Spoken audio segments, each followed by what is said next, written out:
कह रहे हैं द्वारम निवृत्ति सद्मनो विजयते कृष्णेति वर्णद्वयम।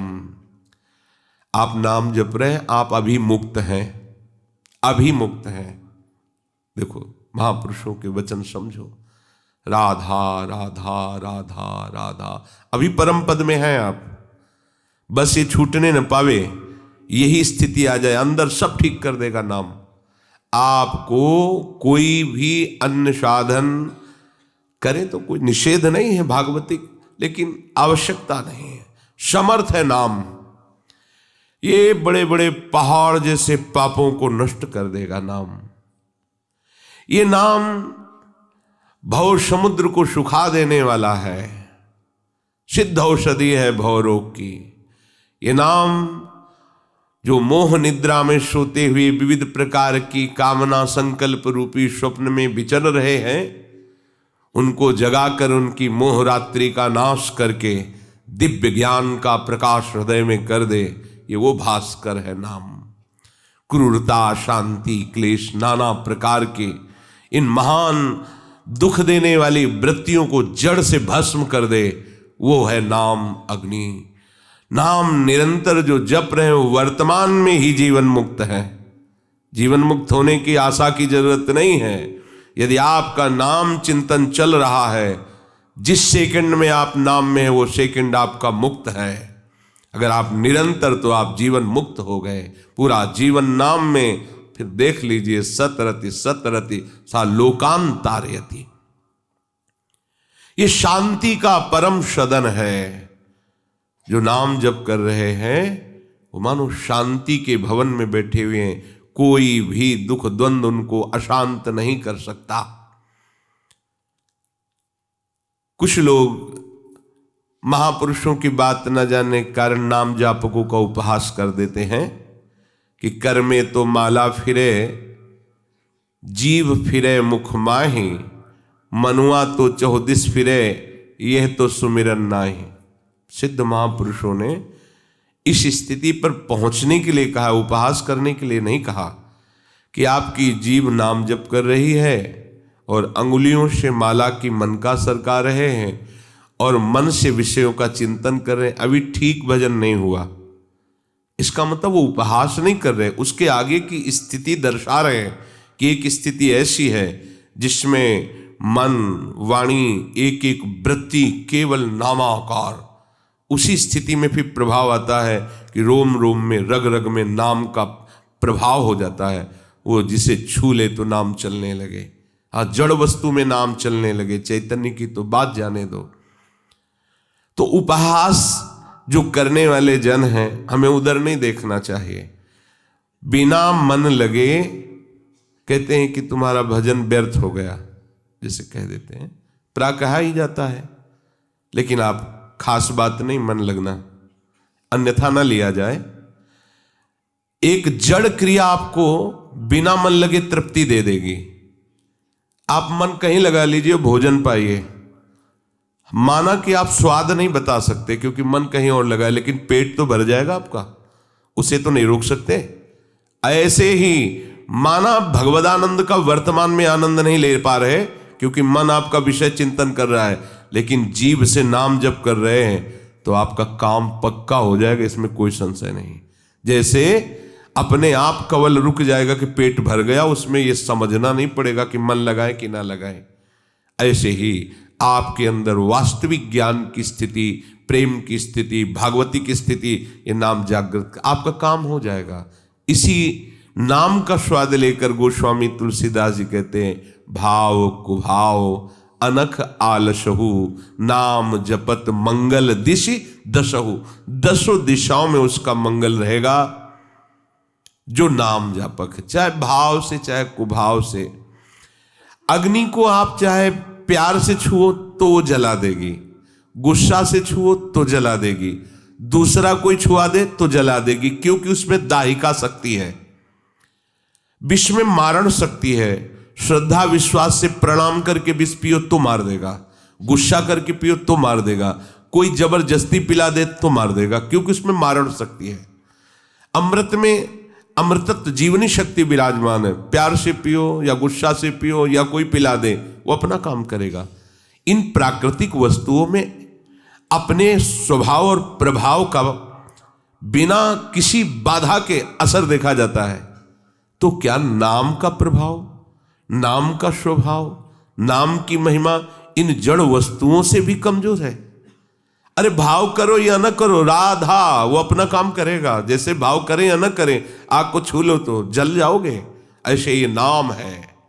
बड़े बड़े महान से महान अपराधों को भस्म करने की सामर्थ है, अज्ञान का नाश करने की सामर्थ है। नाम जीह जप जागहि जोगी, वो योगी कहलाएगा, वो जगा हुआ पुरुष कहलाया जाएगा जिसकी जिह्वा से नाम चल रहा है। किसी की मत सुनो, कोई उपहास करता है करने दो, तुम चिंता मत करो। नाम और नामी में अभेद है। यदि राधा बोल रहे हैं तो स्वामिनी हमारी जिह्वा पर कृपा करके ये अक्षर रूप में विराजमान हो रही, तभी बोल पा रहे हो। कृष्ण बोल रहे हो, गोविंद बोल रहे हो, तो गोविंद जिह्वा में विराजमान हो रहे अक्षर रूप में। नहीं तुम्हारी सामर्थ्य नहीं कि तुम कृष्ण हरि गोविंद ऐसे नाम उच्चारण कर सको। ऐसा कोई भी तुम्हारा उपहास किसी भी तरह का करे तो आप बुरा मत मानिएगा, और उपहासकों की बात सुन करके अपने भजन में अंतर मत लाइएगा, क्योंकि प्रारंभ में माला से अच्छा भजन होता है। अगर आपका अभ्यास दृढ़ नहीं है तो माला की अत्यंत आवश्यकता है। शुरू से सिद्ध बनने की कोशिश ना करें।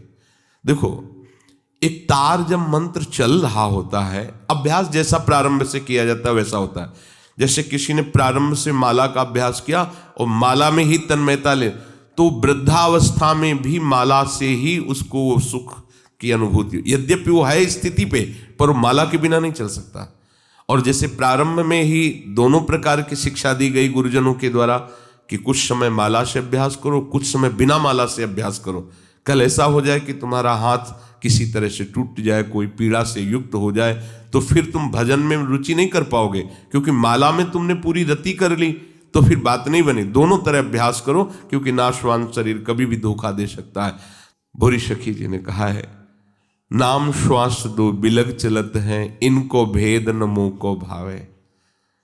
श्वास ही नाम, नाम ही श्वासा, नाम श्वास को भेद मिटावे। ये बात आई। अब श्वास और नाम का भेद मिट गया, दो नहीं रह गए। सच्ची मानिए, जैसे चीनी और जल और दोनों मिल गए तो शरबत, ऐसे ही श्वास और नाम दोनों मिल गए। अब आप अलग नहीं कर सकते। जैसे चीनी एक अलग पदार्थ दिखाई दे रहा, जल अलग पदार्थ, दोनों को मिला दिया शरबत। अब स्वाद कितना बढ़िया बन गया उस जल का। चीनी वहां कहीं दिखाई नहीं दे रही, पर चीनी का प्रत्येक बूंद पर स्वाद छुपा हुआ है।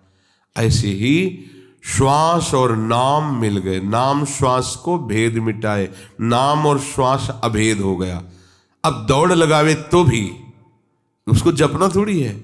जैसे श्वास वैसे ही नाम, श्वास ही नाम, नाम ही श्वासा, नाम श्वास को भेद मिटावे। अब आगे भजन कैसा हुआ? बोले रोम रोम और रग रग बोले, तब कछ स्वाद नाम को पावे। अब आया नाम का स्वाद, रोम रोम से अनुभव हो रहा कि राधा राधा राधा, रोम रोम से भगवान नाम। ये स्थिति है। उस स्थिति में ये सब बाहरी लीलाएं बंद हो जाती हैं। वो अंतर में ही महारस में डूब। बाहर कौन चेतना करे कि 10 माला हुए कि 11 हुए, ये नहीं चल पाता। पर यहां तक पहुंचने के लिए बहुत बड़ा सपोर्ट है माला से, इसे व्यर्थ न समझा जाए। और जो प्रारंभ में इस सिद्ध बनने की चेष्टा करते हो, बकवास करते रहते, देख लो, आप उन दिनचर्या को देख लो। अगर आपके हाथ में माला है, बात भी करना हुआ तो आपको लगेगा कि माला है, और आप देखिए बात करना बंद होगा कि मन का चलने लगेगा। और अगर 10 ही नाम ले लिए तो अपने स्टॉक में तो जमा हो रहा है ना नाम। अगर माला नहीं तो हम देखते हैं कि टहलना फिरना, उठना बैठना, घूमना, बातचीत करना, एक बार भी नाम नहीं। कई बार उनके अंतःकरण में झांक के देखा, बिल्कुल नाम से खाली। ये सिद्धों की स्थिति, क्या आचरण आप नहीं उतारो। आप अपनी स्थिति से चलो। अगर प्रगट में माला आपको नहीं दिखाई दे रहा तो आप ये समझिए कि गायत्री अनुष्ठान में झोपड़ी के अंदर ऐसे हाथ से झोपड़ी का वो बांध पकड़ करके और कई कई घंटे खड़े होकर के गायत्री का अनुष्ठान गुरुदेव की कृपा से हुआ, नैष्ठिक ब्रह्मचारी। ये जो अभ्यास आया ये आज का थोड़ी है। अब हम ये अनुकरण करें कि ये माला नहीं लेते, मान लो हम अनुकरण करें कि हमारे गुरुजी माला नहीं लेते।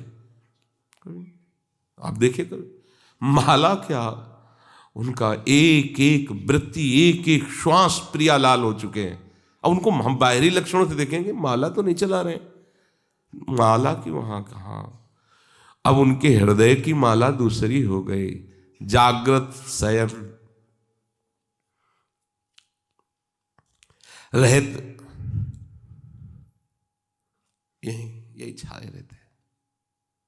उर ऊपर मणिकंचन ज्यों पांचे, हृदय की ही हार बने हुए हैं, माला बने हुए प्रियालाल। अब उनको और माला की कहाँ सुधी रहेगी, बस उन्हीं को दुलार में, उन्हीं को ये। पर यहां तक पहुंचने के लिए आपको आवश्यक है प्रमाद कृपया मत कीजिए। यदि आपके निरंतर भजन ऐसे करने की वृत्ति नहीं है तो सेवा के समय पद गुनगुनाइए, शेष समय में आपके हाथ में माला होना चाहिए। मंत्र में मन लग रहा है तो ठीक है, नहीं तो राधा वल्लभ श्री हरिवंश, इसमें भी मन नहीं लग रहा तो राधा नाम अयु कार्यम हेनुदिन मिलितम साधना की स्कोट, आचार्य का उपदेश है। देखो आचार्य और गुरु की बात से ही सिद्धि मिलती है। आचार्य चरण कह रहे हैं राधा वल्लभ लाल को हृदय ध्यान मुख नाम, आचार्य चरण कह रहे हैं कि राधा नाम ही जपने को मिल जाए तो करोड़ों साधनाओं के फल को त्याज्य कराने वाला फल आपके हृदय में प्रकट हो जाएगा, प्रेम। राधा नाम सुधा रसम, कितना सरस सहज और सामर्थ्यवान नाम है ये राधा नाम।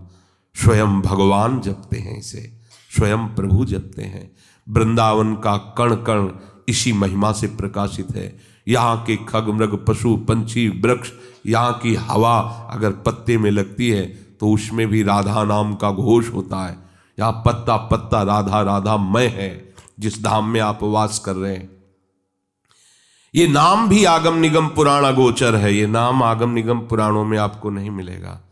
ये एकांतिक हरि के हृदय का रस है राधा नाम। ये लाल रंगीलो गाइए तब प्रीति रंगीली पाइए, जिस पर अखिल कोटि ब्रह्मांड नायक परात परेश भगवान श्री कृष्ण कृपालु हो जाते हैं। वो अपने हृदय धन राधा नाम, राधा रूप, राधा लीला, राधा धाम, इसकी आसक्ति प्रदान करते हैं। इसलिए नाम, नाम के समान केवल नाम है। आप समय को व्यर्थ मत कीजिए। समझो, हमारी अपने हृदय की बात कह रहा हूं, समझो। आप समय गंवाना इतना अच्छा समझते हैं, वही महान से महान हुआ है जिसने समय का आदर किया। ध्यान रखना, एक एक मिनट संभाल संभाल के खर्चा कीजिए। ये इतना कीमती है कि अगर तुम्हारा आखिरी मिनट है और तुम्हारे पास पूरी त्रिभुवन की संपत्ति हो, और आप दांव पे लगा दो कि 1 सेकंड और बढ़ा दिया जाए तो नहीं बढ़ेगा। आखिरी मतलब पूरी त्रिभुवन की संपत्ति आपके 1 सेकंड को नहीं बढ़ा सकती। आप उसके महामहिम स्वरूप समय को ना समझकर कहां खर्चा कर रहे हो। एक बार राधा नाम छूटा, प्रपंच में हम बातचीत करने लगे, हमारा घाटा हो गया। कल भी यही चर्चा कह रहे थे। सावधान, हमारे हृदय से एक क्षण के लिए भी नाम ना छूटे। ये नाम क्यों छूट जाता है? पहला, बहिर्मुख पुरुषों का जब हम साथ करते हैं, बहिर्मुख का तात्पर्य वो भेष से नहीं है। जिसका भजन निरंतर नहीं चल रहा वो बहिर्मुख ही है, कोई भी हो। कभी कभी बहुत धोखा हो जाता है। हमें आदर मानसिक करना है भेष का, ध्यान रखना। आदर तो सबका मानसिक करना है, सब में भगवान विराजमान है। पर किसी भी वेशधारी के संयोग से हमारा भजन छूटे, हमें प्रभु में अरुचि हो, हमें संग नहीं करना चाहिए, चाहे कोई भी हो। ये बाजी हम हार नहीं सकते। एक जिद्दी स्वभाव होना चाहिए परमार्थ के पथिक का। भगवत कृपा से स्वभाव शुरू से जिद्दी रहा है, जो ठान लिया है चाहे मर जाए पर वो हमें करना है, चाहे जितना कष्ट मिले, नहीं हमें चलना है, बस ऐसा जिद्दी स्वभाव रहा है। तो हमारी जिद्द है इस जन्म में हम श्री जी से मिलके रहेंगे, कुछ भी हो जाए। इस जन्म को हम श्री जी के हवाले करते हैं, कुछ भी हो जाए। अब हमको किसी की आन ही नहीं रखनी। अब क्या करें, अब वो खड़े हो जाते हैं तो बात करना पड़ता, कोई भी हो, वो में कोई भी हो, हम नहीं, प्रभु से विमुख वार्ता नहीं हो सकती, चाहे कोई भी हो। बहिर्मुख पुरुषों की संगति करने से भजन बाधित होता है। ये जो हमारे भजन में बाधा पहुंचती है, बहिर्मुख पुरुषों के संग। बहिर्मुख जो प्रभु को छोड़कर इंद्रियजन्य भोग विलासिता संसार की आसक्ति में है, वो बहिर्मुख पुरुष है। चाहे जितना भगवत वार्ता से शुरू करो, बहिर्मुख पुरुष की स्थिति संसार में ही विश्राम लेगी। और चाहे जितनी संसारिक बात से वार्ता शुरू करो, भागवतिक पुरुष की अंतिम विश्राम स्थिति श्यामा श्याम ही होंगी, देख लेना। उसकी बात का विश्राम वही होगा जहां श्यामा श्याम होंगे, उसका लक्ष्य श्यामा श्याम होगा। और जो बहिर्मुख पुरुष है, भले वो भागवतिक शुरू करे, पहचान होगी उसका विश्राम कोई ना कोई विषय, व्यक्ति, वस्तु, स्थान होगा संसार का। इसलिए सावधान। बहिर्मुख पुरुषों से हमको किसी से भी संग नहीं करना। भाई हम यहां संग करने नहीं आए, वृंदावन ऐसे रहे मनोचिन्हारो नाई, हमसे प्रिया प्रीतम का परिचय प्राप्त करने आए। यहां अपनी महारानी जी के चरणों का हम सानिध्य अनुभव करने आए। राधा राधा राधा राधा। हमें दुनिया से मतलब, कोई प्रणाम कर रहा है, कोई गाली दे रहा है, कोई वाह कह रहा है, कोई निंदा कर रहा है, राधा राधा। निकल जाओ चुपचाप, एकांत में बैठ करके जो समय आपके पास खाली है, माला के द्वारा या जैसे भी बने, आप मन को नाम में लगाने की चेष्टा करें, मंत्र में लगाने की चेष्टा करें। किसी को साथी मत बनाएं। इस मार्ग में कोई साथी नहीं होता। सबसे बढ़िया साथी है नाम, बहुत समर्थ साथी है। हरि को इसलिए नहीं बोला कि उनको देख नहीं पाओगे तो विश्वास नहीं होगा। नाम को तो देख रहे हैं ना, हरि राधा हमारे पास है हमारे पास दिखाई दे रहा है, हमारे पास है, नाम है, जिह्वा में चल रहा है, हृदय में चल रहा है, हमारा पक्का साथी है। बहिर्मुख पुरुषों का संग नहीं करना। वो आपके बगल में बैठा हुआ साधक भी हो सकता है जो बहिर्मुख है। हमें नहीं देखना, संप्रदायवाद नहीं देखना, हमें भेष नहीं देखना। इस अंतर्वृत्ति में बाधा पहुंचा दे कोई भी व्यक्ति, कोई भी वस्तु, कोई बिल्कुल बर्दाश्त नहीं होना चाहिए। तजिए ताहि कोटि बैरिशम, तजोरे मन हरि विमुखन को संग, जाके संग कुमति मति उपजय करत भजन में भंग, तजोरे मन हरि विमुखन को संग। बिल्कुल नहीं। दूसरा, बहिर्मुख पुरुषों के द्वारा की हुई टीका या बनाई हुई पुस्तक कभी नहीं पढ़नी चाहिए। सदैव किसी ग्रंथ की अगर हमें टीका पढ़नी है तो सिद्ध महापुरुषों की पढ़नी चाहिए। जैसे श्री भगवत गीता जी की टीका की है भगवान शंकराचार्य जी ने, श्री ज्ञानदेव जी ने, और अभी वर्तमान साधकों के लिए अमृत में पूज्य स्वामी श्री राम सुखदास जी ने। हमें और क्या जरूरत है? अगर आप अद्वैत वेदांत का भाव देखना चाहते हो तो आद्य गुरु भगवान शंकराचार्य जी ने टीका की, श्री ज्ञानदेव जी ने टीका की, भक्ति और ज्ञान दोनों मिला। और स्वामी जी ने तो बिल्कुल सरल भाषा में गीता जी का रहस्य खोल करके रख दिया, श्री स्वामी राम सुखदास। हमें और क्या पढ़ना? बहिर्मुख पुरुषों द्वारा बनाई हुई पुस्तक नहीं पढ़ना, उनके बनाए हुए वो सब गान नहीं करने, उनकी बनाए हुए टीका आदि को नहीं पढ़ना। हम सदैव महापुरुषों की वाणी का ही स्वाध्याय करें। जैसे हम श्रीमद् भागवत पढ़ रहे हैं तो उसमें भगवान व्यासदेव जी, भगवान सुखदेव जी की हमें कृपा मिलेगी। हम सेवक वाणी पढ़ रहे हैं तो सेवक जी की हमें कृपा मिलेगी और वो वाणी हमें स्थित करेगी जिस रस की बात है। हम केलीमाल जी पढ़ रहे हैं, स्वामी हरिदास जी की करुणा दृष्टि हमारे ऊपर बरसेगी। हम चतुरासी जी पढ़ रहे हैं, हित सजनी जो हम पर कृपालु होंगी। और उसका फल तो ये होगा कि इन्हीं नेत्रों से प्रिया प्रीतम का साक्षात्कार, पर उसमें हित सजनी जो हम पर जो कृपा करी, वो प्रिया प्रीतम के मन की बात जानने की सामर्थ्य दे देंगी। स्वामी जी जो कृपा करेंगे वो श्री श्यामा कुंज बिहारी के हृदय की बात जानने की सामर्थ्य दे। सबके हृदय की बात कुंज बिहारी जानते हैं, और कुंज बिहारी के हृदय की बात सखियां जानती हैं, दूसरे की सामर्थ्य नहीं। इसलिए समर्थ महापुरुषों की वाणी स्वाध्याय करें। ऐसे वैसे नहीं कुछ भी देखा पढ़ने लगे, ऐसे नहीं। किसका पद है, किसके द्वारा टीका की गई हुई, कौन सी वाणी, बस